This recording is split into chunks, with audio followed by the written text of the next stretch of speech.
কি কি কাজ করলে কোরবানি অর্থহীন হয়ে যেতে পারে?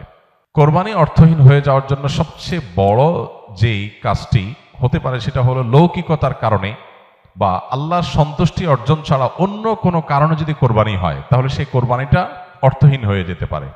কোরবানিটার সওয়াব পাওয়া থেকে আমরা বঞ্চিত হতে পারি। আল্লাহর কাছে এর কোনো বিনিময় আমাদের নাও থাকতে পারে যদি আমাদের এখলাস না থাকে। কোরবানিতে এখলাস খুব কমই থাকে। কোরবানিকে ঘিরে যদি আপনি বলেন সবচেয়ে বড় সতর্ক থাকার জায়গাটা কোনটা, তো আমি বলবো নিয়াতকে খালিস করা। অন্য অনেক ইবাদত আছে, নামাজের ক্ষেত্রে আমরা আল্লাহর জন্য নামাজ পড়ি, সেখানে আসলে এখলাসের অভাব এত বেশি থাকে না। কোরবানির মধ্যে এখলাসের অভাব যত বেশি থাকে। মূলত কোরবানি এমন একটা ইবাদত যেখানে আল্লাহর উদ্দেশ্যে আমি পশু জবাই করছি, আবার পশুর গোশতটা আমার ঘরে তুলছি, অর্থাৎ ফিডব্যাকটা আমি পাচ্ছি।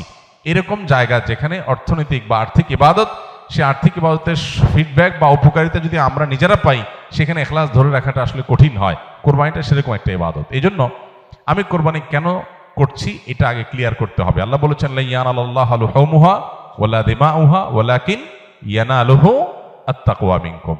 কোরবানির পশুর গোশত, রক্ত কিছুই আল্লাহর কাছে যায় না। যেই চেতনা থেকে, যেই তাকওয়ার সুপ্ত চেতনা থেকে আমরা কোরবানি করি সেটা আল্লাহর কাছে ঠিকই যায়। সো এখলাসটা এনশিওর করতে হবে, না হলে কোরবানি অর্থহীন হয়ে যেতে পারে। অনেকে আছেন প্রতি বছর কোরবানি করি, এবছর যদি না করি ছেলেমেয়েরা কার মুখের দিকে চেয়ে থাকবে। তাহলে এটা সামাজিক মর্যাদা রক্ষার কোরবানি হলো, আল্লাহর উদ্দেশ্যে না। অনেকে হয়তো মনে করেন যে আমরা প্রতি বছর গরু কোরবানি দেই, এবছর টাকা নাই, ধার করে হলেও দিতে হবে। কেন? কারণ আমাদের মুখ থাকবে না, মান সম্মান থাকবে না যদি ছাগল দেই। মানুষ মনে করবে গরিব হয়ে গেছি। এই যে মানুষ কি মনে করবে সেই চিন্তা থেকে আমি গরু কোরবানি করলাম, অর্থহীন হয়ে যেতে পারে কোরবানি।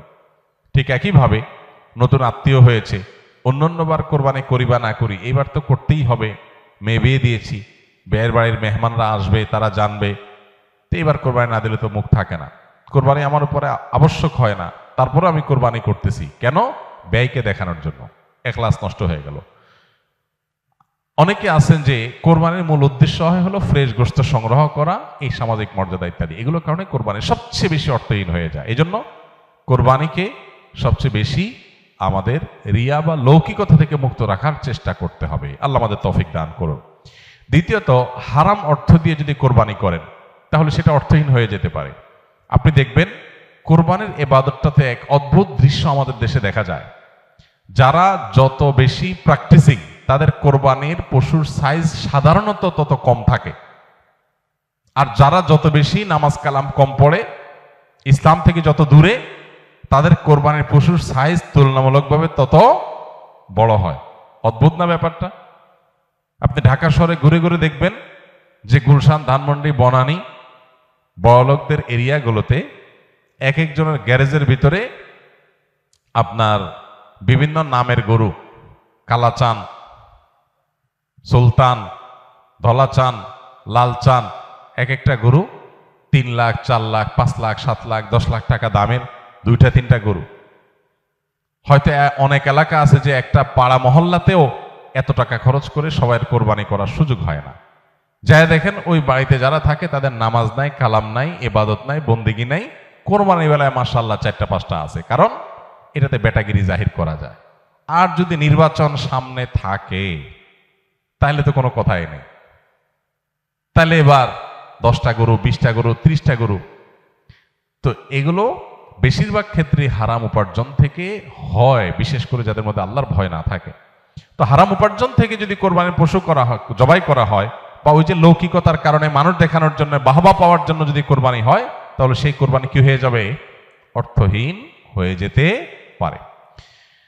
তৃতীয়ত যে বিষয়টা আমাদের খেয়াল করা দরকার সেটা হলো কোরবানির পশুর জবাই করে তার গোশত খাওয়া আল্লাহ তাআলা আমাদের জন্য হালাল করেছেন, কিন্তু এর মানে এই না যে পশুর প্রতি কোনো অমানবিক আচরণ করা যাবে। পশুর প্রতি অমানবিক আচরণ করলেও কোরবানি অর্থহীন হয়ে যেতে পারে। এখন বলতে পারেন পশুর প্রতি কেউ কেউ অমানবিক আচরণ করে? উত্তর হলো হ্যাঁ, করে। কিভাবে করে? অনেকে আছেন পশু কিনে আনার পর যথাযথভাবে যত্ন আত্তি করে না, নিয়মতান্ত্রিক ভাবে খাওয়ায় না। কারণ জবাই করে ফেলবো, দরকার কি খাওয়ানোর? আপনি 1 সপ্তাহ আগে 5 দিন আগে বাজার থেকে পশু কিনে আনছেন, এটা ঠিক মতো খাওয়াইলেন না, যেখানে তার কষ্ট হয়, মশা টশা আছে যেখানে সেখানে তারে বেঁধে রাখলেন। মিনিমাম যত্ন আত্মি যতটুকু দরকার, পশু হলেও তার ভিতরে প্রাণ আছে, সে প্রাণী, সো প্রাণী হিসাবে তাকে যতটুকু যত্ন করা দরকার সেটা না করে জবাই তো করে ফেলবো, দরকার কি আর কেয়ার করা, তাকে আপনি অহেতুক কষ্ট দিলেন, তাহলে এটা আপনার কোরবানিকে অর্থহীন করতে পারে। নবী সাল্লাল্লাহু আলাইহি ওয়াসাল্লাম বলেছেন, ইন্নাল্লাহা কাতাবাল ইহসানা আলা কুল্লি শাই, আল্লাহ প্রত্যেকটা বস্তুর প্রতি ইহসান করা, অনুগ্রহ করাকে আবশ্যক করে দিয়েছেন, ফরজ করে দিয়েছেন। প্রতিটা বস্তুর প্রতি কি করতে হবে? ইহসান করতে হবে। এই ইহসানের মানসিকতা আমাদের যদি না থাকে, তাহলে পশুর প্রতি যদি আপনি ইহসান না করেন, তাহলে আল্লাহর কাছে জবাবদিহি করা লাগতে পারে। আমরা যারা পশু কিনে আনি, নিজেরা জবাই করি, জবাই করার সময় কিছু অমানবিক আচরণ হয়। যেমন দেখা যায় জবাই করার পর কসাইরা বিশেষ করে চাকু দিয়ে গলায় খোঁচায়। এই গলায় খোঁচানোর পরে, খোঁচানোর কারণে দেখা যায় যে স্বাভাবিকভাবে রক্ত প্রবাহ হয়ে, রক্ত বের হয়ে যে মৃত্যু হতো, সেটা না হয়ে একটা পশু মারা যাচ্ছে অনেক সময় স্পাইনাল কর্ডে আঘাত করার কারণে। তো এই যে খোঁচাখুচি করে পশু মারলেন, অনেক সময় পশু খাওয়াটা পর্যন্ত হারাম হয়ে যেতে পারে যদি এরকম খোঁচাখুচি হয়। জন্য জবাইয়ের পরে ছেড়ে দিতে হবে, তার প্রাণ বাইর হওয়ার জন্য স্বাভাবিকভাবে। খোঁচাখুচি করা যাবে না চাকু দিয়ে। অনেক সময় দেখা যায় কসাইরা পশুর এখনো পুরো প্রাণ বের হয় নাই, এখনো মারা যায় নাই, রগ কাটা শুরু করেছে, চামড়া ছেলা শুরু করে দিয়েছে, নাড়াচাড়া এখনো করছে, এটা অমানবিক। তার প্রাণটা বের হওয়ার জন্য অপেক্ষা করতে হবে। নবী সাল্লাল্লাহু আলাইহি ওয়াসাল্লাম পরিষ্কারভাবে বলেছেন, তোমরা চাকু ভালো করে ধার দিবে। কেন? কারণ ধার দিলে পশু তাড়াতাড়ি জবাই হয়ে যাবে, অহেতুক তাকে খোঁচাখুচি করে কষ্ট দেওয়া লাগবে না। আমরা দেখা যায় নিজেরা হয়তো পশুর প্রতি অনেকে যত্ন করি, মায়া করি, কিন্তু পশুটা যে আপনার বিক্রেতার কাছ থেকে আপনি কিনে এনেছেন, এই পশু প্রতি সে হয়তো কোনো অমানবিক কাজ করেছে, যদিও তার দায়টা আপনার উপর আসবে না, কিন্তু সামাজিকভাবে আমাদের সবার উপরে এই দায়টা চলে আসে। আমরা জানি পশু পরিবহন থেকে নিয়ে, পশু বাজারজাত করা থেকে নিয়ে জবে পর্যন্ত ধাপে ধাপে পশুর প্রতি চরম অমানবিক আচরণ এদেশে করা হয়। পরিবহনে হয়, আপনারা জানেন, একটা ট্রাকে ধরা যাক যে 15টা গরু উঠানো যাবে, সেখানে 20টা গরু উঠানো হলো, 5টা গরু বেশি উঠানো হলো, তাতে পড়তা বেশি হয়ে যায়, খরচ কম পড়ে, ব্যবসাটা একটু বেশি হয়ে যায়। কিন্তু 5টা গরু বেশি উঠানোর কারণে কি হয়? ওই পশু যেগুলোকে উঠানো হয়েছে সেগুলোকে এমন গাদাগাদি করে দাঁড় করানো হয় যে তাদের গায়ে, শরীরে রীতিমতো ঘা হয়ে যায়, এবং মাঝখান দিয়ে এমন ভাবে বাঁশ বেঁধে দেওয়া হয় যাতে কোনোভাবে বসতে না পারে। 10 ঘন্টা, 15 ঘন্টা, 20 ঘন্টা পর্যন্ত অনেক সময় সিরিয়ালে জ্যামে ট্রাকগুলো, পিকআপগুলো আটকা পড়ে থাকে, এবং 20 ঘন্টা ধরে তাদেরকে এভাবে এমনভাবে বাঁশ বেঁধে দেওয়া হয় যাতে করে কোনোভাবে বসতে না পারে। ছাগল দোকানে আপনারা দেখবেন, ঢাকায় যে সমস্ত আপনার ছোট ছোট ছাগল বিক্রির জায়গাগুলো আছে, দোকানগুলো আছে, সেগুলোতে দেখবেন গলায় রশি বেঁধে এমনভাবে ঝুলায় রাখা হয় যে হয়তো 1-1.5 ফিট বা আরো কম রশি রাখা হয়, এবং যাতে কোনোভাবে ছাগল বসতে না পারে, কারণ বসলে তো ক্রেতা দেখতে পাবে না। ক্রেতা যাতে সাইজ দেখতে পারে সেজন্য তাকে দাঁড় করিয়ে রাখা হয়। সে দাঁড় করানোটা কখন থেকে নিয়ে, ওই যে সকাল 7টা বা 6টা ফজরের পর পর পশুর দোকান খোলে তখন থেকে নিয়ে একদম রাত 8টা-9টা পর্যন্ত, এই পুরো সময় 12 ঘন্টা, 14 ঘন্টা, 16 ঘন্টা আপনি এইভাবে ঝুলায় রাখতেছেন একটা জীবন্ত পশুকে। অমানবিক আচরণ। এরপরে বাজারজাতকরণের সময় আমরা জানি পেটের মধ্যে হাওয়া দিয়ে ফুলানো হয়, পানি অতিরিক্ত জোর করে জবরদস্তি পান করে তারপরে ফুলানো হয়। এগুলো সব অমানবিক আচরণ। এগুলো আমাদের কোরবানির যে আসল রূহ এবং প্রাণ সেটাকে নষ্ট করতে পারে। এগুলোর দায় অবশ্য কোরবানিকারীর উপর আসবে না, কিন্তু কোরবানিকারীর দায়িত্ব আছে এইগুলোর ব্যাপারে সামাজিক সচেতনতায় সামিল হওয়া। সর্বশেষ যে পয়েন্টটা বলবো সেটা হলো, আমাদের কোরবানির পশুর যে বর্জ্য ময়লা আছে, এগুলো যদি পরিষ্কার করার দায়িত্ব কোরবানি কারক হিসাবে আমরা নিজের কাঁধে না নেই, আমাদের কোরবানিটা অর্থহীন হয়ে যেতে পারে। আমি কোরবানি করছি সওয়াবের জন্য, কিন্তু আমার কোরবানির কারণে যদি মানুষের কষ্ট হয়, সমাজের মানুষ বিপদে পড়ে, মানুষ অসুস্থ হয়, তাহলে সওয়াবের পরিবর্তে আমার কি হতে পারে? গুনাহ হতে পারে।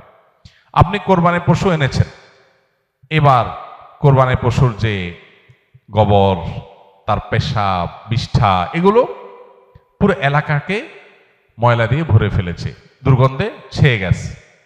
আপনি কোরবানিকারী, আপনার দায়িত্ব এগুলোকে পরিষ্কার করে যথাস্থানে ফেলে দেওয়া এবং মানুষের যেন কষ্ট না হয় সেদিকটা খেয়াল করা। গোবরগুলো নিয়ে আপনি ড্রেনে ফেলে দিলেন, তাহলে ড্রেনে জলাবদ্ধতা তৈরি হবে, পানি প্রবাহ বন্ধ হয়ে যাবে এবং সেটার কারণে সেই বদ্ধ পানিতে মশা তৈরি হবে, ডেঙ্গু তৈরি হবে। সেখান থেকে মানুষ, এখন ডেঙ্গুর সিজন শুরু হয়েছে, গতকালকে না যেন আজকে পত্রিকা দেখলাম যে এবার মৌসুমের শুরুতেই ডেঙ্গুর প্রকোপ ভয়াবহ।